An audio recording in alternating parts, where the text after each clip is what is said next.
আসসালামু আলাইকুম। খুব চমৎকার আলুর চপ ও বেগুন ভাজা নিয়ে চলে আসলাম।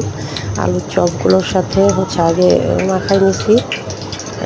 মাখায় নিয়ে বিভিন্ন ধরনের স্পাইসি মশলা, জিরা, ধনা, পেঁয়াজ কুচি, ধনের পাতা, এগুলো সব একসাথে দিয়ে তো বানিয়েছি। ওর মধ্যে একটু টেস্ট হওয়ার জন্য মুরগির মাংস পিস হালকা করে স্লাইস করে ভেজে রেখেছিলাম, ওইটা মাখায় দিয়েছি। এবং আলাদা করে আরেকটা রেসিপির সাথে দুইটা রেসিপি আছে বেগুন ভাজা, বেগুন খুব চমৎকার, আমরা খেতে সবাই খুব পছন্দ করি। এবং বেগুন ভাজাটা ভাত দিয়ে খেতে যেরকম মজা লাগে, আবার হচ্ছে পরোটা রুটি দিয়েও খাওয়া যায়, খুব টেস্টি। তো ভাবলাম দুটো নিয়ে চলে আসি। আসসালামু আলাইকুম, কেমন আছেন সবাই? আলুর চপ খুবই মজার, খেতে মজাদার। এবং আলুর চপটার সাথে ডিমটা দিয়ে ফ্রাই করে নিয়েছি। ডিমটা মাখানোর সময় একটু আপনি কর্নফ্লাওয়ার আর একটু হালকা করে টেস্টিং সল্ট আর লবণ দিয়ে মাখায় নেবেন।